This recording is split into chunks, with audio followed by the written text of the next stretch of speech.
Video भी shoot कराया।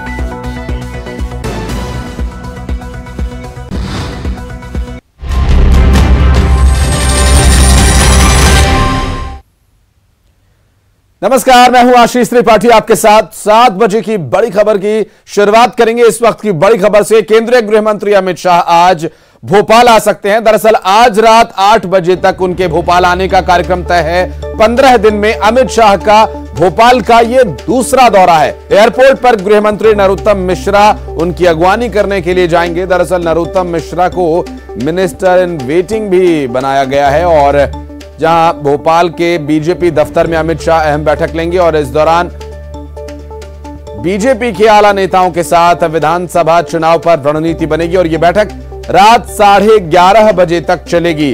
बैठक में चुनाव को लेकर अलग अलग समितियों पर मंथन होगा और इस दौरान 15 से ज्यादा समितियां आज जिस पर अंतिम मुहर लग सकती है। न्यूज 18 ने समितियों को लेकर पहले ही इसकी जानकारी दी थी आप सभी दर्शकों को और अलग अलग समितियों के प्रमुखों के नाम का ऐलान किया जा सकता है, जिसमें सिंधिया, कैलाश विजयवर्गीय, प्रहलाद पटेल, उमा भारती, फग्गन सिंह कुलस्ते, वीरेंद्र खटीक को अहम जिम्मेदारी दी जा सकती है। और आपको बता दें कि अमित शाह भोपाल में ही रात्रि विश्राम करेंगे और अमित शाह के दौरे को लेकर सुरक्षा के व्यापक इंतजाम किए गए हैं। बीजेपी ऑफिस और ताज लेक फ्रंट तक के इलाके में नो फ्लाई जोन घोषित किया गया है। गृह मंत्री अमित शाह जो कि भोपाल के दौरे पर आ रहे हैं और 15 दिन में लगातार उनका यह दूसरा दौरे से जुड़ी हर जानकारी आप तक पहुंचाएंगे।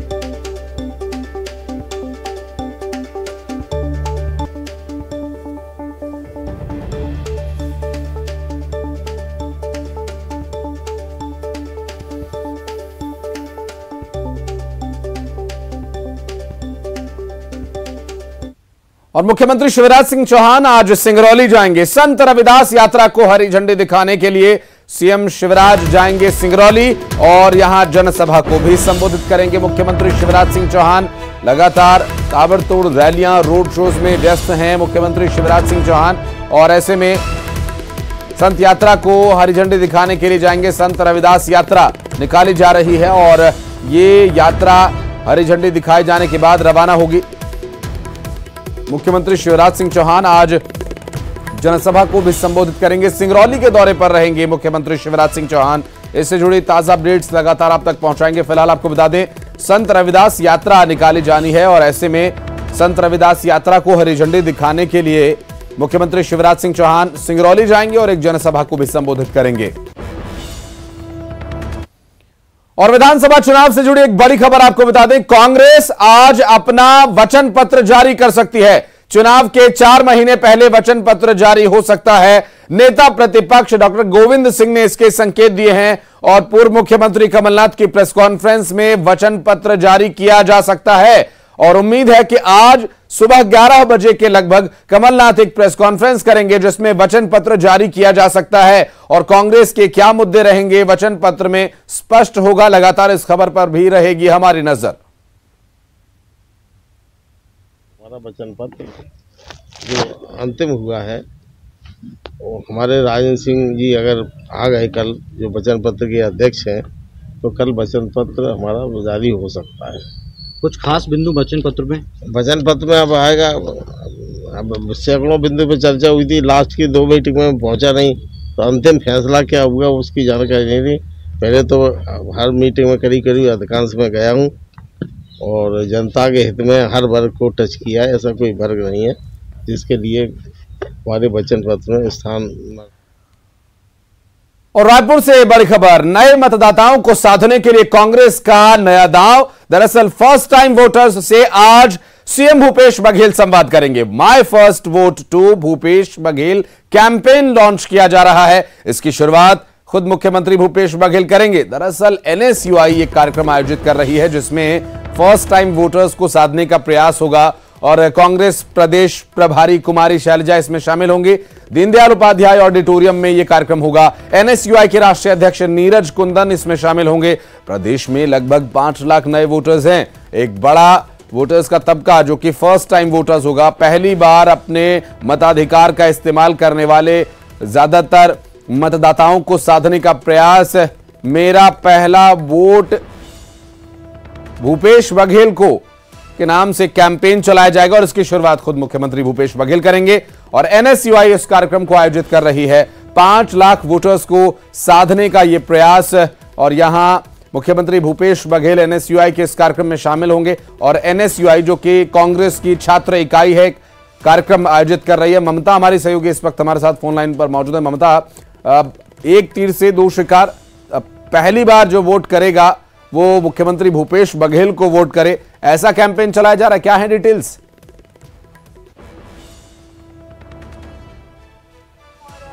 जाहिर तौर पर जो फर्स्ट टाइम वोट करेंगे और इन पर सभी की नजर है। कांग्रेस जो है वो नया अभियान शुरू करने जा रही है। उसमें जो फर्स्ट टाइम वोटर्स है उनसे मुख्यमंत्री भूपेश बघेल बात करेंगे। और मेरा वोट, जो पहला वोट है वो भूपेश बघेल को, ये जो है तर्ज पर ये बातचीत होगी। और इसमें बड़ी संख्या में प्रदेश भर से जो नए युवा वोटर्स हैं वो शामिल होंगे। एनएसयूआई के जो प्रदेश अध्यक्ष है नीरज कुंदन, राष्ट्रीय अध्यक्ष है नीरज कुंदन, वो भी शामिल होंगे। और इसके साथ ही जो है वो प्रदेश भर के जो युवा है वो शामिल होंगे। कुमारी शैलजा शामिल होंगी। दीनदयाल ऑडिटोरियम में ये जो कार्यक्रम है वो शामिल होगा। जी, बहुत शुक्रिया ममता आपका इस पूरे मामले पर जानकारी देने के लिए। आप रहिएगा हमारे साथ, कुछ और विषयों पर जानकारी आपसे लेंगे। फिलहाल बढ़ते हैं आगे। आपको बता दें कि रायपुर से एक और बड़ी खबर आ रही है, वो ये कि संविदा कर्मचारी अब रैली निकालने की तैयारी में है। संविदा रैली निकालकर सरकार का ध्यान आकर्षित करेंगे, सरकार को याद दिलाएंगे। आज रायपुर में रैली निकालने की तैयारी में, दरअसल तूता से मंत्रालय तक रैली निकाली जाएगी और 3 जुलाई से आंदोलन पर हैं संविदा कर्मचारी। और आज रैली निकाली जानी है संविदा कर्मचारियों की तरफ से। संविदा रैली निकालकर सरकार को ध्यान दिलाएंगे अपनी मांगों को लेकर। और संविदा कर्मचारियों को सरकार का अल्टीमेटम आ चुका है। दरअसल नौकरी पर लौटने के लिए सरकार की तरफ से निर्देश दिए गए हैं और अल्टीमेटम पर अगर अमल नहीं किया गया तो कड़ी कार्रवाई भी की जा सकती है। एस्मा और सिविल सेवा नियम के तहत कार्रवाई की जा सकती है। सरकार ने तत्काल नौकरी ज्वाइन करने के निर्देश प्रदर्शनकारियों को दिए हैं। ममता हमारी सहयोगी इस वक्त हमारे साथ मौजूद है। ममता, प्रदर्शनकारियों को तो अब अल्टीमेटम भी मिल चुका है और आज रैली निकाले जाने की तैयारी इनकी।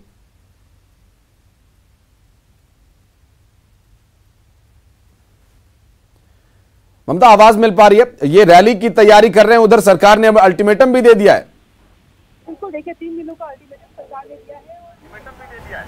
बिल्कुल, देखिए 3 दिनों का अल्टीमेटम सरकार ने दिया है और उन्हें ये कहा गया था कि 3 दिनों के भीतर जो है आप ज्वाइन करिए, और अदरवाइज नहीं ज्वाइन करते हैं तो जिनके ऊपर एस्मा लगा हुआ है उनके ऊपर एस्मा के तहत कार्रवाई की जाएगी और जो बाकी जो है उनको दूसरे नियम के तहत कार्रवाई की जाएगी। लेकिन उसके बाद जो है इसके पहले संविदा कर्मियों ने रैली को लेकर आह्वान किया था। अब देखना यह है कि चूंकि कल शाम को आदेश निकला है तो उसके बाद में आज 10-11 बजे तक ये स्थिति स्पष्ट होगी कि क्या वो अपनी रैली वापस लेते हैं या फिर रैली करेंगे, उसके बाद जाकर जो है वो ज्वाइन करेंगे। क्योंकि प्रदेश भर में के जो संविदा कर्मी है वो अभी राजधानी रायपुर में ही मौजूद हैं और यहाँ पर लगातार जो है वो धरना प्रदर्शन कर रहे हैं। तो ये रैली जो है वो भी देखने लायक होगी और इस रैली के बाद में क्या सरकार कार्रवाई करती है ये भी देखने वाली बात होगी। फिलहाल अगर हम बात करें तो 3 दिन का अल्टीमेटम दिया गया है। 3 दिनों के भीतर जो है वो उन्हें नौकरी ज्वाइन करने के लिए कहा गया है। और अगर बहुत शुक्रिया ममता आपका इस पूरे मामले पर जानकारी देने के लिए। बढ़ते हैं आगे और जगदलपुर से बड़ी खबर, सुकमा में छात्रा से रेप के मामले पर बीजेपी ने कमेटी बनाई और बीजेपी ने 5 सदस्यीय जांच कमेटी बनाई है। पीड़ित के परिजनों से मुलाकात करेगी कमेटी और जांच टीम में पूर्व मंत्री लता हुसैनी, रंजना साहू, सावित्री राजपूत और ओजस्वी मंडावी और सुधीर पांडे को शामिल किया गया है और ये पीड़ित परिवार से मुलाकात कर इस पूरे मामले पर बातचीत करेगी। दरअसल पीड़ित के परिजनों से ये जो 5 सदस्यीय टीम है मुलाकात करेगी। जगदलपुर से इस वक्त की बड़ी खबर, पूरे मामले को लेकर भारतीय जनता पार्टी ने 5 सदस्यीय एक कमेटी बनाई है और ये कमेटी पीड़ित परिवार से मुलाकात करने के लिए जाएगी।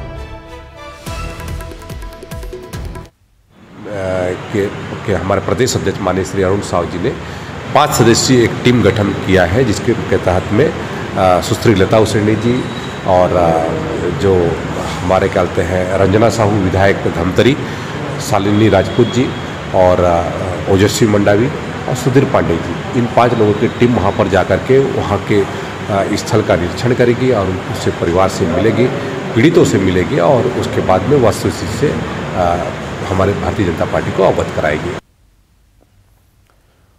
और सोन डायवर्जन बांध जर्जर हो गया है पेंड्रा से। इस बीच एक बड़ी खबर आ रही है। दरअसल बांध में कई जगह से रिसाव हो रहा है और बांध से रिसाव लोगों के लिए बेहद एक बड़ा खतरा बना हुआ है। दरअसल बांध में कई जगह से रिसाव होने की वजह से लोगों की चिंता बढ़ गई है। लगातार बारिश से डैम इस वक्त लबालब हो चुका है और बांध में कई जगह रिसाव की तस्वीरें सामने आई, दिखा रहे हैं हम आपको। ये देखिए तस्वीरें, बांध से पानी रिसता हुआ दिखाई दे रहा और अच्छी खासी तादाद में पानी का रिसाव यहां से हो रहा है। और ये सोन डायवर्जन बांध है जो कि इस वक्त जर्जर स्थिति में आ गया है, जो कि एक बड़ा खतरा बना हुआ है। चूंकि लगातार बारिश हो रही है, ऐसे में पानी की आवक काफी ज्यादा है, बांध पर प्रेशर है और यहां बांध पर क्या स्थिति है आप देख सकते हैं तस्वीरों में। सुबीर हमारे सहयोगी इस वक्त हमारे साथ मौजूद है। सुबीर, ये रिसाव खतरनाक साबित हो सकता है, प्रशासन को इसके बारे में जानकारी है?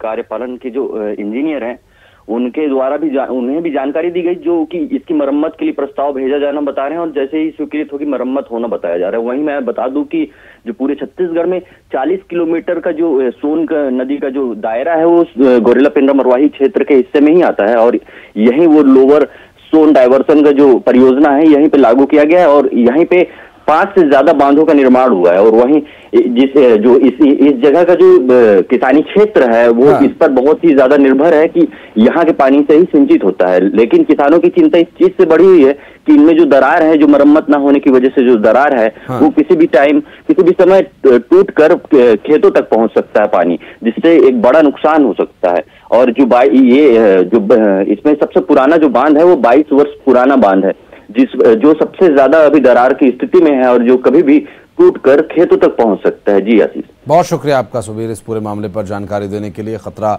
लगातार बना हुआ है, बहरहाल प्रशासन क्या कदम उठाता है देखने का विषय होगा।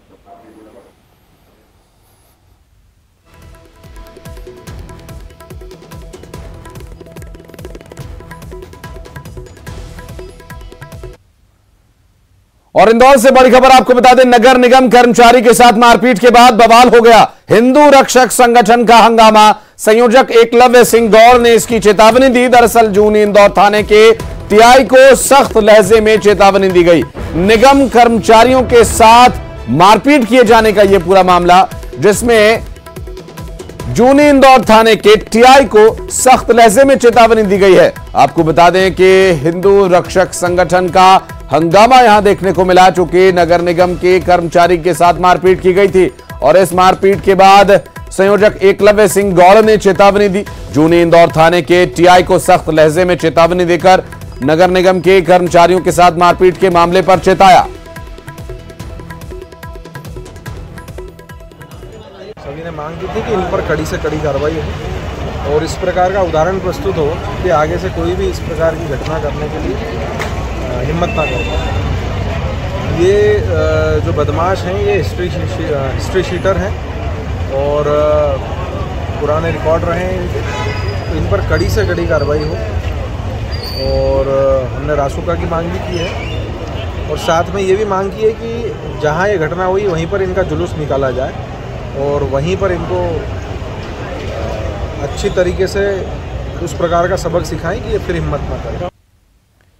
और पंडित धीरेन्द्र कृष्ण शास्त्री का दरबार अब दुर्ग में लगेगा। दरअसल 22 से 24 सितंबर के बीच भिलाई में बागेश्वर धाम प्रमुख पंडित धीरेन्द्र कृष्ण शास्त्री का दरबार लगेगा।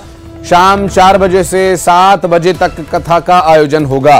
भिलाई के जयंती स्टेडियम ग्राउंड पर यह आयोजन किया जाएगा। दरअसल बोल बम सेवा कल्याण समिति यह आयोजन करवा रही है और आयोजन को लेकर युद्ध स्तर पर तैयारियां शुरू हो गई हैं। आपको बता दें कि बागेश्वर धाम प्रमुख पंडित धीरेन्द्र कृष्ण शास्त्री भिलाई में कथा वाचन करेंगे और यहां मिथिलेश हमारे सहयोगी इस वक्त हमारे साथ मौजूद है। मिथिलेश, क्या डिटेल्स मिल पा रही हैं, आखिर कब लगेगा दरबार?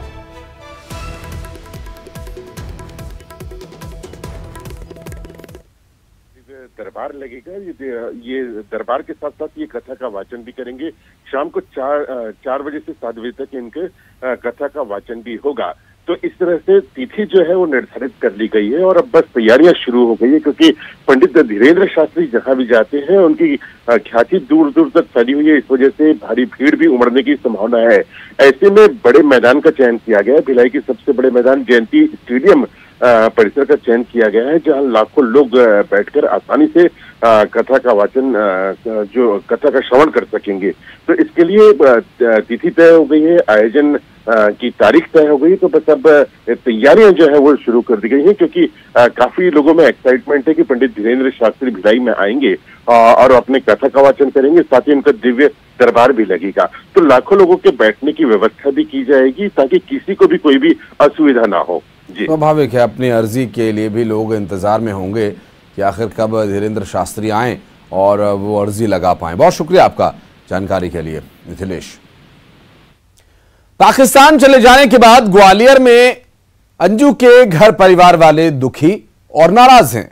उसके पिता और भाई का तो यहां तक कहना है कि उनकी बेटी ने जो किया उसके लिए उसे माफ नहीं किया जा सकता और वो अब उनकी नजरों के सामने न आए और वो उनकी नजरों में मर चुकी है।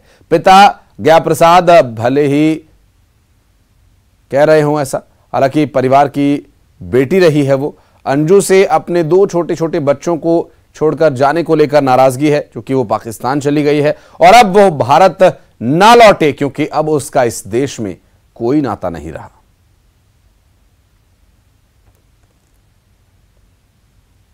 नहीं है, खत्म हो गया मेरा रिश्ता।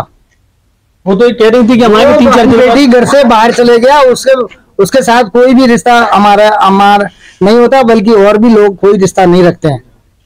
उन्होंने अपना एक वीडियो भेजा, कह रहे थे 3-4 दिन बाद वापस आने वाले हैं। मुझे उससे कोई लेना देना नहीं है, ना मैं बात करता हूँ बस।